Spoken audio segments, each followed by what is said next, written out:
आज जर मी तुमच्यासमोर व्हिडिओ बनवतो तर समजून घ्या मी एका अतिशय वाईट गोष्टीतून वाचलोय आणि ती वाईट गोष्ट म्हणजे पिक्चर बॉयज.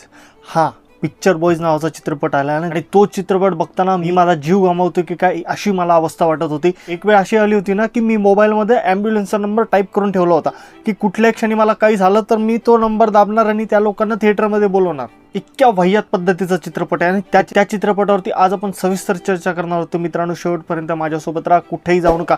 आणि मी तुमच्यासाठी एवढे मोठे मोठे जोखीम उचलतोय ना, त्यासाठी एक सबस्क्राईब नक्की करा. नमस्कार मित्रांनो, माझं नाव रवींद्र. आपण सगळे पाहताय आपलं लाडके यूट्यूब चॅनल रचनापुत्र रवींद्र. तर मित्रांनो, मी ज्या वाह्यातपणामधून वाचलोय ना त्याबद्दलच मी आता चर्चा करणार आहे. चित्रपटाची आयडिया देऊन टाकतो. 2 मित्र असतात, त्यांना व्हायचं असतं ऍक्टर आणि त्यासाठी ते बाहेरच्या गावात ऑडिशनला जातात. तिथे चालू असतं पिक्चर बॉयज या चित्रपटाचं ऑडिशन. ठीक आहे, आणि तेच ऑडिशनला ते लोक जातात आणि ऑडिशनला गेल्यानंतर त्यांच्यासोबत ते कुठल्या कुठल्या गोष्टी करतात ना ते सगळं चित्रपटात दाखवलं. एवढा वाह्यात आणि एवढ्या घाणेरड्या पद्धतीमध्ये दाखवले ना की ज्याबद्दल एक सामान्य माणूस सुद्धा विचार करू शकणार. आणि चित्रपटामध्ये काय ते एक एक वाह्यात संवाद लिहिलेले आहेत ना, अक्षरशः सांगतो की मला तो चित्रपट बघताना असं वाटत होतं की मी का आलोय, का चित्रपट बघायला आलोय. पण नंतर मला आठवलं की मी जर 10 मिनिटात उठून गेलो तर पुढचे 2 तास मी काय करायचं, कारण 2 तासानंतर माझा पुढचा शो होता.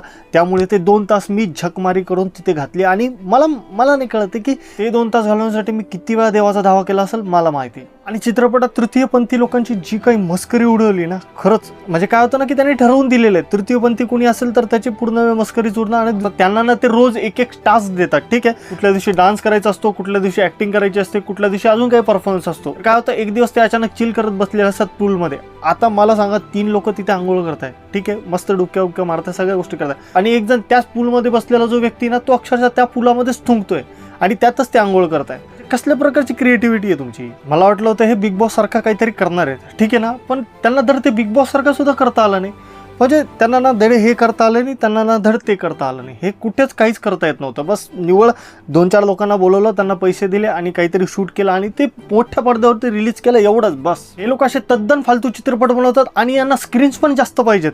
का तर हे फालतू चित्रपट बघायला प्रेक्षक कसे येणार. आणि जर यांना स्क्रीन नाही भेटलं तर हे तिकडून रडतात की आम्हाला मल्टिप्लेक्सवाली स्क्रीनच देत नाही. का देणार आहे तुम्हाला मल्टिप्लेक्सवाली स्क्रीन? तुम्ही तुमच्या चित्रपटाचा दर्जा सुधारत नाही, त्याबद्दल काही प्रयत्न करत नाही, तुम्ही विचार करत नाही. कथा लिहायला बसल्यानंतर तुम्ही तो सुद्धा विचार करत नाही. अशी चित्रपट आल्यानंतर सगळ्यात आधी मला प्रश्न पडतो की या लोकांनी स्क्रिप्ट वाचली होती की नाही, की यांना काहीतरी पैशाचा आमिष दाखवला आणि हे लोक तयार झाले. मला तर वाटतं ना की काही लोक यासाठी तयार झाले असतील की 4 दिवस तुम्हाला फार्म हाऊसवर राहायला भेटेल, मस्त खायला प्यायला भेटेल, त्यासाठी तुम्ही लवकर या याच्यातच चालणार असणार आहे, दुसरं काहीच नाही. चित्रपटामध्ये ना शेवटी सुशांत सिंग राजपूतचा फोटो वापरलाय. आता हा चित्रपट जेव्हा सर्टिफिकेशनसाठी गेला असणार आहे त्यावेळी सर्टिफिकेशन देताना त्या लोकांनी बघितलं असणार की सुशांत सिंग राजपूतचा फोटो वापरलाय.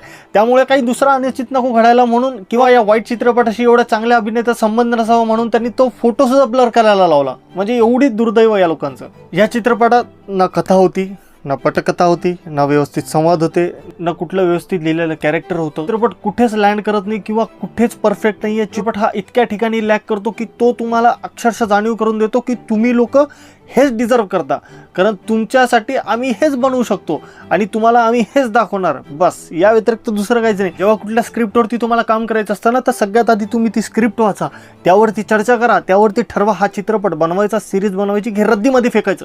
तुम्ही काहीही भेटलं की तुम्ही चित्रपट बनवताय, काहीही भेटलं की तुम्ही चित्रपट बनवताय.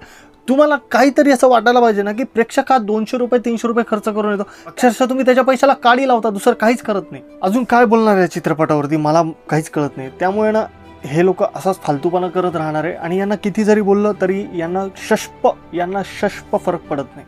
त्यामुळे यांना जे करायचं ते करू देत आणि आपण आपलं काम करूया. आता जर तुम्ही मला विचारताल की याला पॉईंट द्या, तर मित्रांनो मी सांगेल की हा चित्रपट 2026चा सगळ्यात वाह्यात चित्रपट आहे. तर मित्रांनो, हा होता माझा पिक्चर बॉयज या चित्रपटाचा रिव्ह्यू. हा तुम्हाला कसा वाटला हे तुम्ही खाली कमेंट करून सांगा. आणि जर तुम्ही चित्रपट बघितला असेल तर चित्रपटाबाबतीत तुमच्या काय भावना आहेत या सुद्धा तुम्ही खाली कमेंटमध्ये व्यक्त करायला विसरू नका. आणि सोबतच जर तुम्ही माझ्या चॅनलला सबस्क्राईब केलं नसेल तर आवर्जून चॅनलला सबस्क्राईब करा. तुमच्यासाठी मी हे असे वाह्यात चित्रपट बघतो ना की माझी डोकेदुखी होते, मला असं वाटतं की मरतो की जगतो. तर त्यासाठी या चॅनलला नक्की सबस्क्राईब करा. तर मित्रांनो, भेटूया पुढच्या येणाऱ्या अशाच एका चांगल्या व्हिडिओमध्ये. तुर्तात धन्यवाद, काळजी घ्या.